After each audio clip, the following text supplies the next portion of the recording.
You'll allow me to ride on the protocols that had been mentioned earlier in the interest of time. And being that I'm the person between us and going home, I'll have to make it short. I don't know if I can make it sweet, but I will make it as short as I can. Moi University, good afternoon. Good afternoon again.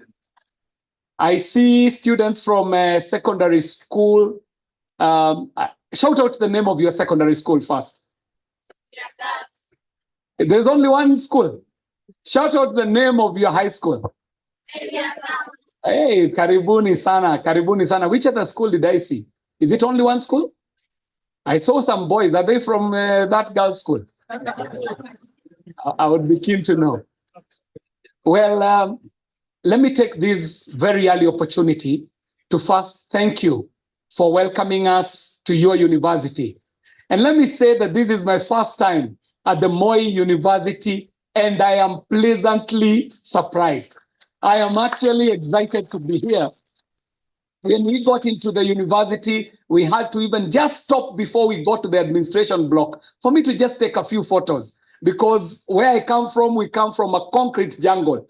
When I end up in such a beautiful, serene, green place, and then you call it a university, I was very envious for the students at Moi University. I was surprised that you learn in such a beautiful environment and you've got to be appreciative of where you work. And I am not an alumni of Moi University. I am an alumni of Kenyatta University. And one professor at Kenyatta University used to tell this joke. He used to say that there is Kenyatta University and then there is other universities. And he would say that if you want to know the students from other universities, and let's take the example of Moi University, he would say that the students from Moi University walk as if they own the world because they're in the university. However, the students from Kenyatta University, when you see them walking in town, they walk as if they don't care who owns the town. That is us, Kenyatta University. Ladies and gentlemen, you chose an amazing theme for this open day: modeling information and communication skill sets for the 21st century. And that begs a very important question, because there is the modeling, there is the skill set, and then there is the time space or the epoch. And when you look at the epochs that we have lived through and what relates to the topic today, I will only make an example of just 3 epochs that have gone before us. And these epochs are known as the industrial revolutions. I would imagine that anybody seated under this tent today knows about the first industrial revolution. And this is the revolution that heralded the steam engine. It is at this point that man started industrializing, when they discovered the power of the steam engine and what it is able to do, empowering machines, empowering industry, empowering factories. Then they decided that this is something they can tap into for the benefit of humanity. The first industrial revolution. Now you've got to ask yourself, as a student today, if you were living in that time, was Africa on the table when decisions were being made to use steam? And I want to offer the answer here that Africa was left behind in the first industrial revolution. There came the second industrial revolution, when man was able to tap the power of the unseen, when man discovered electricity. And with electricity, man was able to make a very big leap forward. Because before then, that which could not be seen was only relegated to the realms of spirituality, to the realms of witchcraft, to the realms of the world of the occult. Because now man has been able to tap that which you can't touch, call it electricity, pipe it, put it in wires, use it to power gadgets and equipment. That was a great leap for information technology in the second industrial revolution. And I pose the question again to you.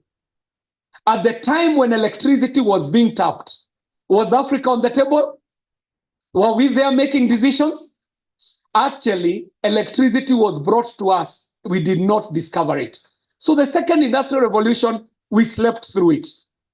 The third industrial revolution is the industrial revolution that I witnessed. It is the onset of computing. Now, the computers could have started in the 40s. They were perfected in the 70s.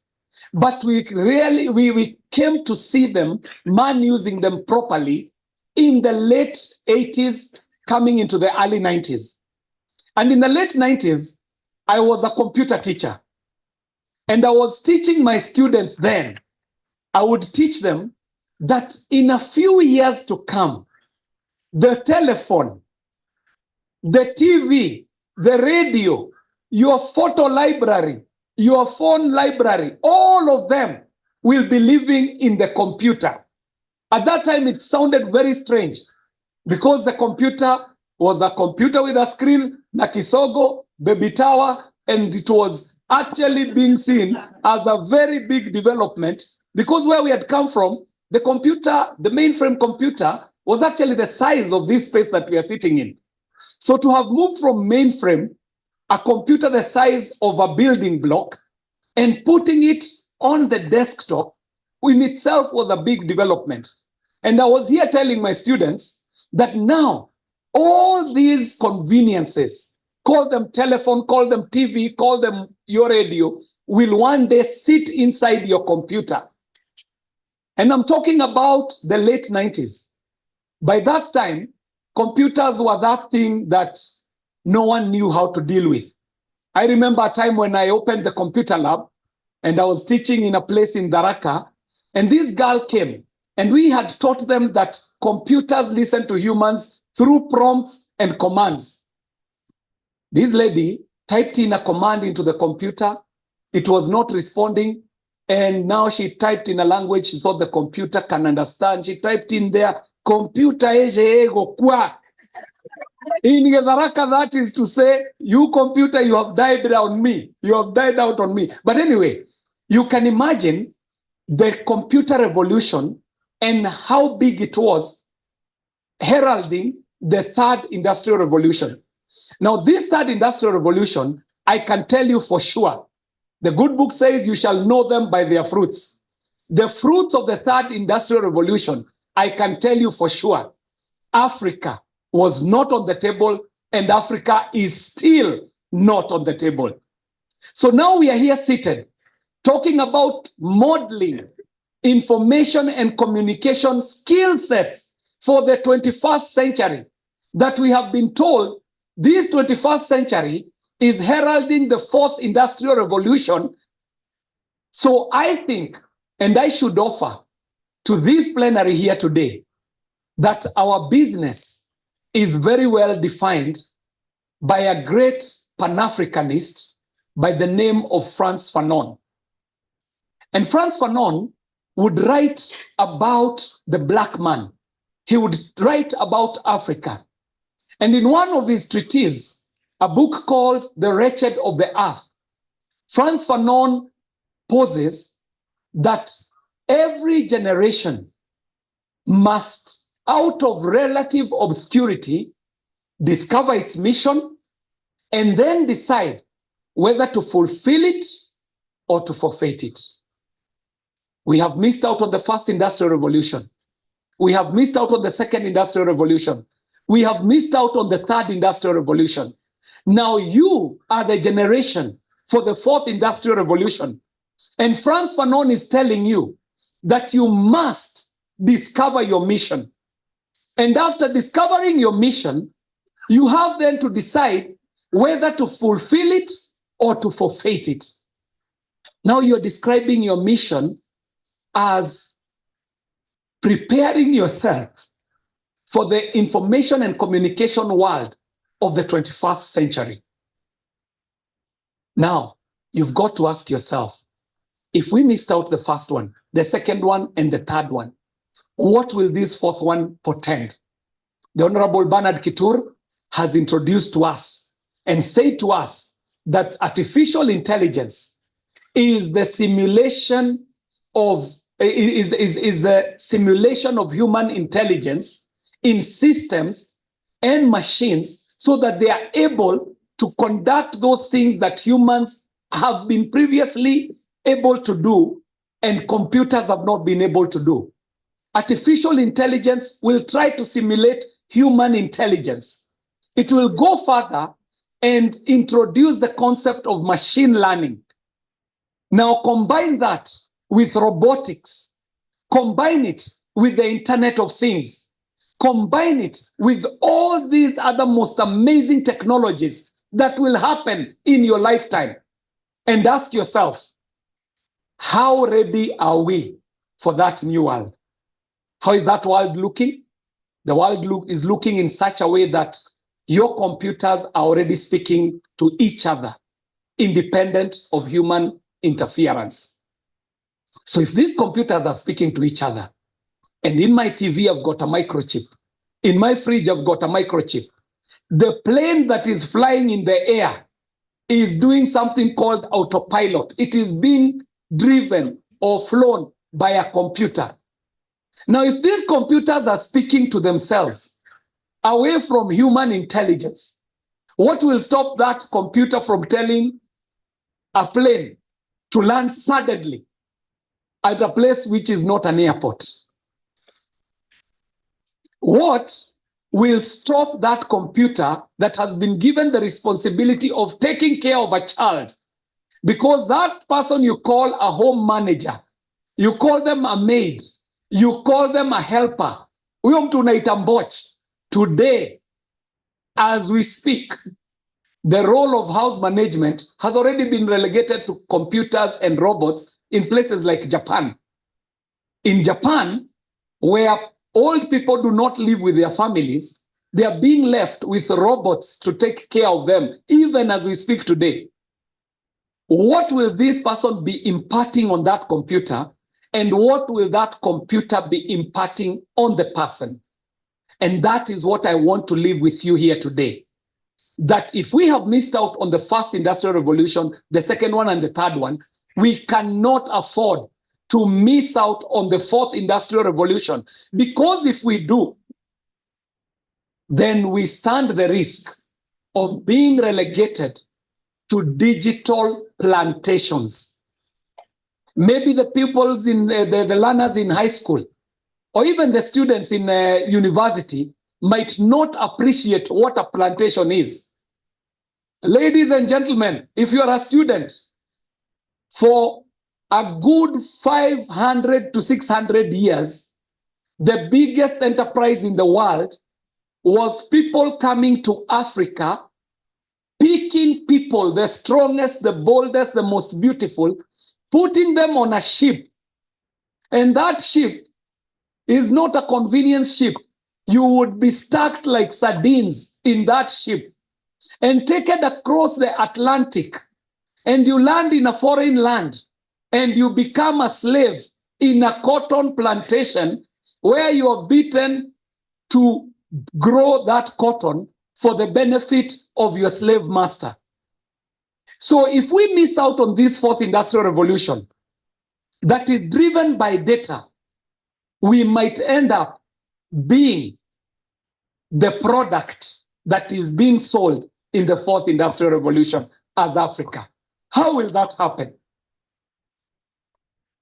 Artificial intelligence is fueled by data. It is fueled by data sets. How much of our data have we prepared for the new world?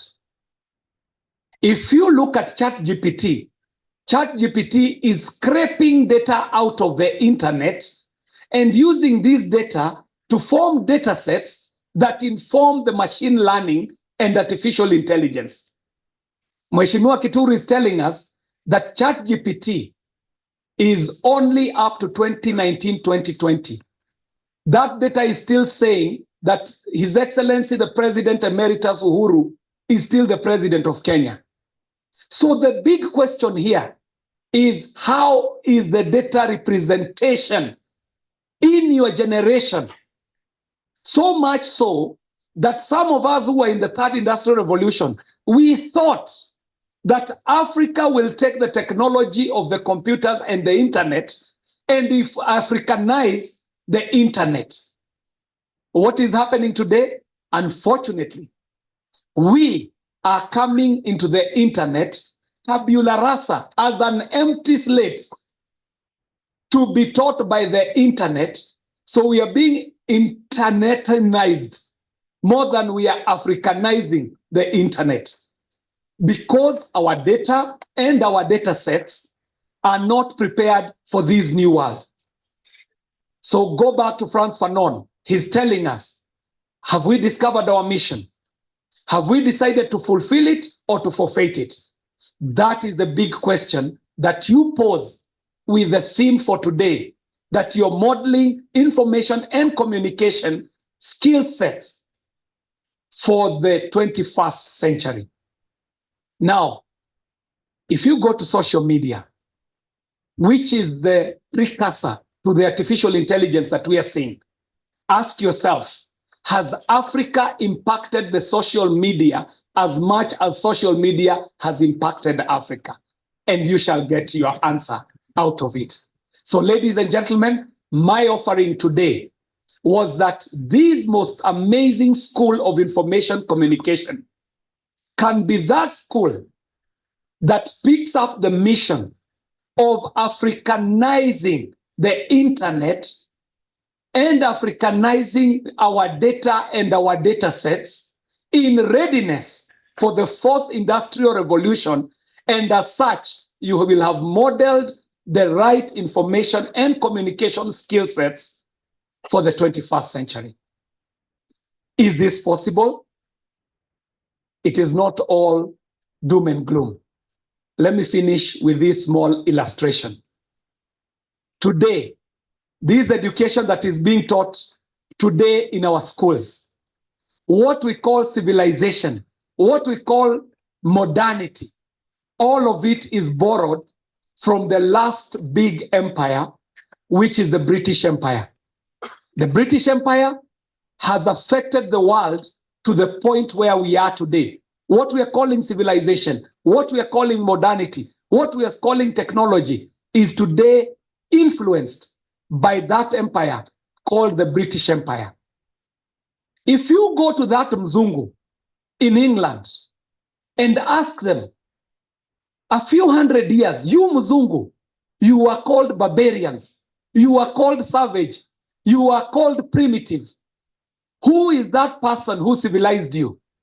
The Mzungu in England will tell you proudly that we as the English people got our civilization from the Romans. You will walk up to the Romans and you shall ask the Romans, who civilized you? The Romans will tell you without stuttering that they got all their knowledge, all the information from the Greek. The Greek are said to be the founders of modern education.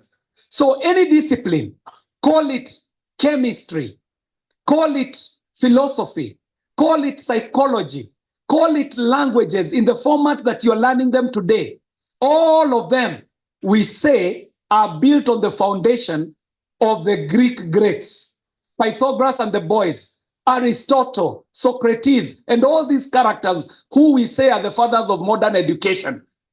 Unfortunately, when the Mzungu tells you the story, they will tell you up to there, up to the Greek. But I'm here to tell you today that that knowledge that the Greeks pride themselves, that they used to civilize the Romans, who civilized the English, that very foundation of knowledge was stolen from the motherland. It was stolen from Africa. And it was nasty. Alexander the Great and his troops would land in Africa, go to the industries and the universities of Egypt, the universities of Mali, and all these kingdoms, because there were kingdoms in Africa then. We had the Northern African kingdoms. In our place here, this area where we call the Habesha area, the Kush kingdom, we also had universities here. There were universities in South Africa. And the African, before the annihilation of their knowledge, was so advanced as to build pyramids that even with the technology today, the Mzungu can't tell you how the African built those pyramids. The African was so advanced at that stage that Alexander the Great would come to our universities, steal from our libraries, and after stealing from these libraries, they would burn down those libraries. You know, what do you call it? Scorched earth tactics. They would go to the Sphinx in Egypt and look at the nose, because the people who are building these pyramids were black Africans, people who had followed the Nile River from its source. I dare say ni Wajaluo walikuwa kule Egypt, Misri, ndio walikuwa wanajenga hizi. And Prof, you'll allow me, because I know ukiongea Kijaluo na Kizungu, since I learned my Luo, I am now very good in English. Even in this language that we are talking of technology, a Luo can offer to us, what does technology mean in Jaluo? It is very hard. So I was saying that these were black people, and King Alexander the Great would find these sphinx of the great leaders in Africa then, and they would aim cannons at them to break the nose so that you can never tell that these were black people who had done these most amazing things. They make sure that today we do not have that history, and so we have lost our pride, we have lost our dignity, and so we fear that we are not as good as the rest of the world. So I'm here to tell you that your mission, in no uncertain, in no other terms, is to, and I borrow this, is to make Africa great again in the fourth industrial revolution and in the 21st century. And it is possible. We have done it before with civilizations before us. We can do it with the fourth industrial revolution.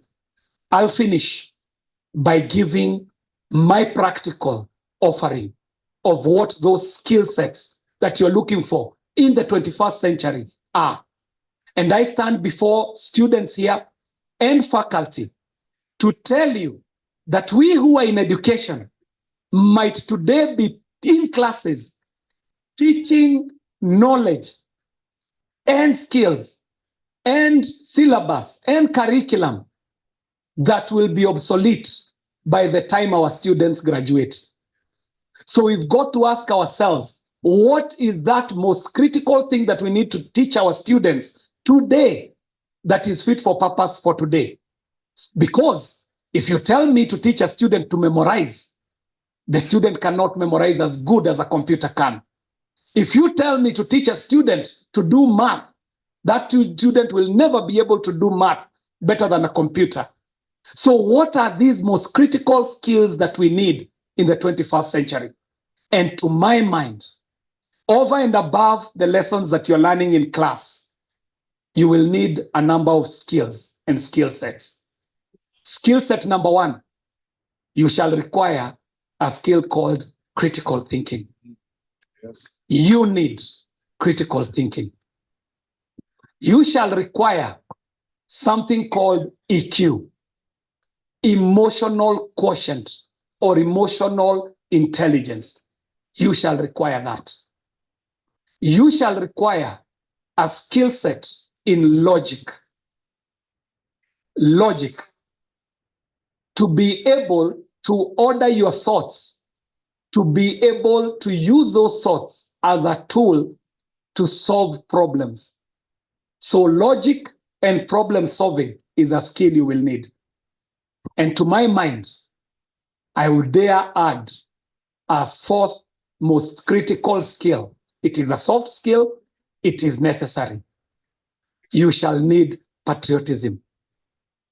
You will need to be a patriot of Moi University, a patriot of Eldoret, a patriot of Uasin Gishu, a patriot of Kenya, and a big patriot of Africa in the days to come. so that the world does not modernize you by denying you your African skills. Now go out there, get all our traditional knowledge, get all our oral traditions, get all our culture, and find a way of putting all that knowledge into zeros and ones. And if you can do that, your mission is accomplished. If you shall be able to get to a point when I search on ChatGPT, I can get a recipe for mursik, then you have achieved your mission as a generation. As of today, you are outside of this fourth industrial revolution.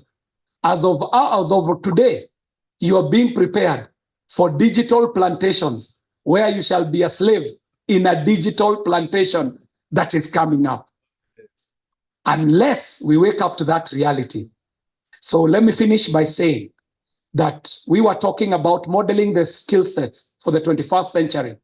I will finish by saying that ultimately, when you have gone through that process, seek to be true to the words of Martin Luther King.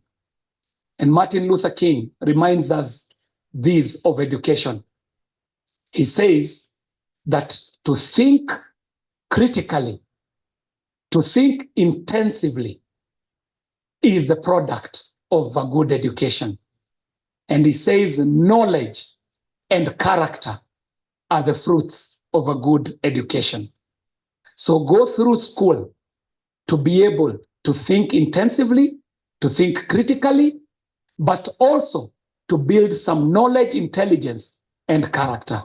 Ladies and gentlemen, I submit. My name is John KJ Kiarie. I am a member of Parliament, the Goretti South constituency, and I am also chairing the Committee on Communication, Information, and Innovation. And in this country, we are also saying that this is the committee of the future. And ladies and gentlemen, I shall be glad to come back here again and see what you're doing with the intelligence and the knowledge that you're learning, and appreciate in a big way this very big invite. My high school students, nikisema vijana mnasema hey. Vijana wangu we. Hey. Hey. My high school students, stand up, stand up, stand up. These high school students, you are in a university. Just listen to the campus. Comrades, power! Hebu sikizeni, mnasikia mahali hiyo reda iko? Comrades, power! Vijana wangu we! Vijana wangu we! Let me see anybody who is ready to become a person of value. You have made it to a university today. Ama siku moja utasema nilikuwa university lakini nilikuwa napitia tu Moi University. Hebu inua mkono wako if you want to become a person of value. I wanted to speak to these high school students specifically because your visit to the university today cannot be in vain. Today, I am being called the chairman of the Communication, Information, and Innovation Committee in Parliament. How did this happen? It is because one day, when I was in Standard 4, someone took me to the KBC studios in Nairobi. When I walked into those studios and saw the lights and saw the production, saw the equipment, I said to myself, one day I will work in this career. So I'm hoping that these students who came here today to Moi University will leave Moi University saying that one day I will want to do something that I picked up at Moi University. I don't care what you want to become, whether you want to become a doctor, a pilot, a lawyer, an artist, a DJ, a poet. I do not care what you want to become. I just want to see that you want to become a person of value. Someone who shall give value to themselves, their family, their community, and our republic. How many want to be people of value? Say it like you believe it, guys. I don't look like they believe. Prof, let me have a minute with these guys. I want you, if you believe that you can become a person of value, say this after me. Say, I know I can be what I want to be. If I work hard at it, I'll be what I want to be. No, I'll be what I want to be. Now say it like you believe it. I know I can be what I want to be. If I work hard at it, I'll be what I want to be. Mehesh, wacha wanipelekeze swag sasa. Dunda nayo kidogo. I know I can be what I want to be. If I work hard at it, I'll be what I want to be. Ladies and gentlemen, let's appreciate these guys. These are the real owners of the revolution. These are the people of the fourth industrial revolution. And Mehesh, I submit. It is only this guy who shtakid me akasema iko kazi nilikuwa nafanya before he. This generation does not know ridiculous. I can tell you for sure. They do not even know of KJ doing comedy. But I would want to pose this question. If I was still doing comedy today, who would I be imitating? Someone offer. Ningekuwa na imitate nani? Nani? Hebu sikiza hii sauti uniambie kama utajua ni nani. Sikiza hii sauti. Serikali hii serikali ambayo tunaenda kubuni hii. Serikali hii ni ya hiari na wala sio ya lazima. Na ndani ya hii serikali tunahakikisha tumepanga mambo yote vizuri. Na ni kulainisha hii mambo vizuri. Na mimi nawaambia wanafunzi wa Moi University, hii mambo ni kujipanga, my friend. Na kama ujipangi utajikuta ai salale. Ladies and gentlemen, I thank you very much, and it was a great honor being at Moi University. Please make good use of the time that you have here. I appreciate seeing my old friends,